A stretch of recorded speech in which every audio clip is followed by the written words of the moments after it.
বাঙালি খানায় সবাইকে স্বাগত জানাই। আপনারা তো অনেকভাবে ডিমের কারি রান্না করে খেয়েছেন।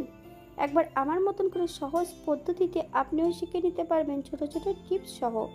তবে কম তেল মশলায় কিভাবে আমি এখানে ডিমের কারি রান্না করলাম, চলুন সেটা একবার দেখে নিয়ে যাক ভিডিওর মাধ্যমে। আশা করছি আজকের ভিডিওটি আপনাদের ভালো লাগবে। সকল বন্ধুদের কাছে অনুরোধ করছি সম্পূর্ণ ভিডিওটি দেখার। এখানে আমি 5খানা ডিম আগে থেকে সেদ্ধ করে নিয়েছি। আচ্ছা, ডিমগুলো সেদ্ধ করার সময় কিন্তু আমি এখানে লবণ অ্যাড করিনি, তাই ডিমগুলো একটু ভেঙে গেছে। একটা কড়াইতে বেশ কিছুটা সরষের তেল অ্যাড করব, হাফ চামচ লবণ, হাফ চামচ হলুদ গুঁড়ো।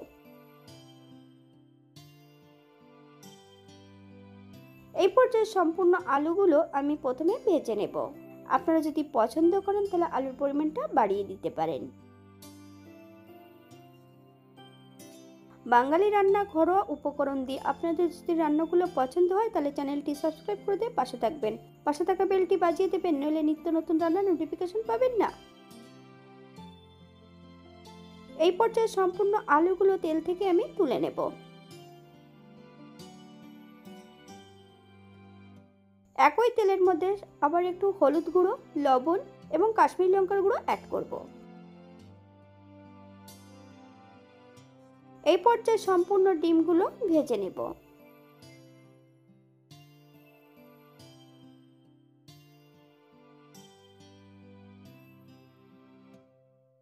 ডিমগুলো বেশ উল্টিয়ে পাল্টিয়ে ভালো করে ভেজে নেব। তবে খুব বেশি ডিমগুলো কিন্তু ভাজবো না, আপনারা আপনাদের পছন্দ মতন ডিমগুলো ভেজে নিতে পারেন। এই পর্যায়ে সম্পূর্ণ ডিমগুলো তেল থেকে তুলে নেব।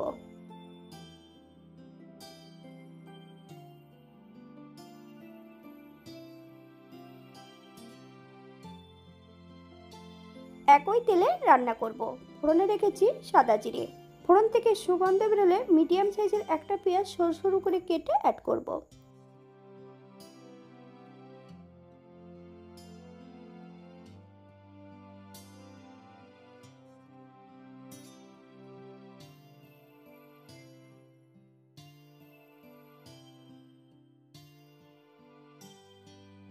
দুই থেকে তিন কোয়া রসুন আমি এখানে থেতো করে অ্যাড করেছি। আপনারা যদি পছন্দ করেন তাহলে পরিমাণে বাড়িয়ে দিতে পারেন।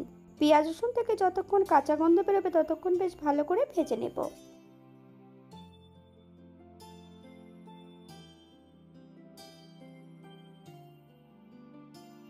এই পর্যায়ে অ্যাড করব বেশ কিছুটা কাঁচা লঙ্কা, একটা মিডিয়াম সাইজের টমেটো অর্ধেকটা ছোট ছোট টুকরো করে অ্যাড করেছি। মিডিয়াম আছে বেশ ভালো করে ভেজে নেব। অপর দিক থেকে বেশ কিছুটা মশলা বেটে নেব।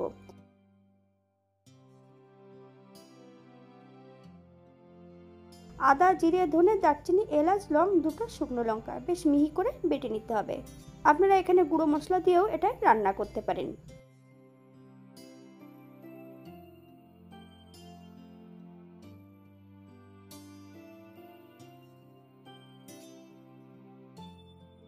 এই পর্যায়ে সম্পূর্ণ মশলাটা বেটে নিয়েছি।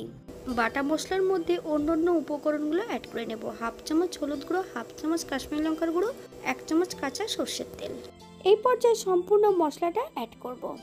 মিডিয়াম আঁচে মশলা সহ টমেটো দিয়ে বেশ ভালো করে ভেজে নিতে হবে।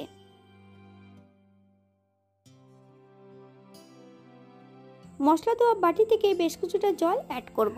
যতক্ষণ মশলা থেকে তেল না ছাড়ছে ততক্ষণ বেশ ভালো করে মশলাটা কষিয়ে নিতে হবে।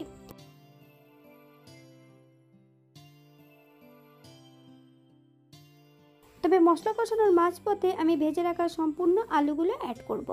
তবে মশলা কষানোর সময় যদি আলুগুলো অ্যাড করা হয় তাহলে আলুগুলো অনেকটা সেদ্ধ হয়ে থাকে আগের থেকে।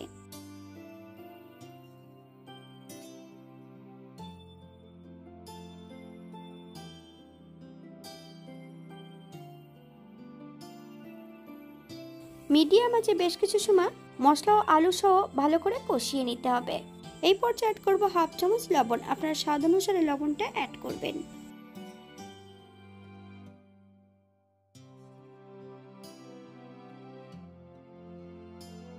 মশলা থেকে তেল ছেড়ে দিয়েছে। ভেজে রাখা সম্পূর্ণ ডিমগুলো অ্যাড করতে হবে। মিডিয়াম আছে মশলা সহ ডিম দিয়ে বেশ ভালো করে কষিয়ে নেব।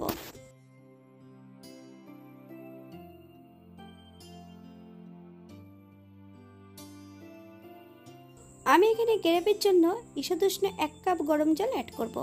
আপনাদের যতটা গ্রেভির প্রয়োজন আপনারা ততটা জল অ্যাড করতে পারেন। হালকা হাতে নেড়ে চেড়ে সেট করে দিতে হবে।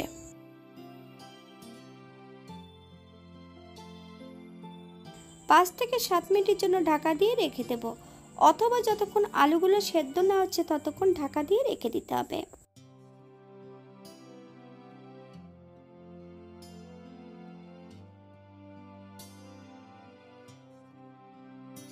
সাত মিনিট পর এই পর্যায়ে অ্যাড করব বেশ কিছুটা ধনেপাতা কুচি, হাফ চামচ চিনি।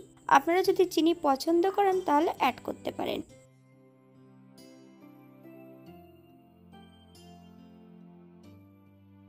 গ্যাসের ফ্লেমটা অফ করে দিয়ে 5 মিনিটের জন্য স্ট্যান্ডিং টাইম দেব, তারপর সার্ভ করব।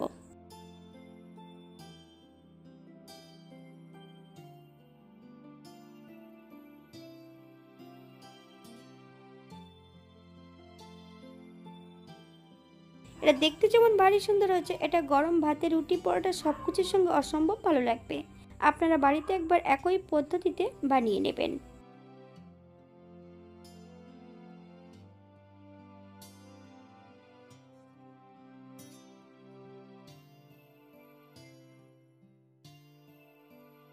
আজকের ভিডিওটি এই পর্যন্ত। সবাই সুস্থ থাকবেন, ভালো থাকবেন।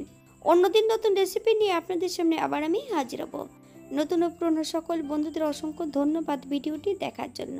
হাতে যদি সময় থাকে তাহলে একটা লাইক, কমেন্ট, শেয়ার করবেন।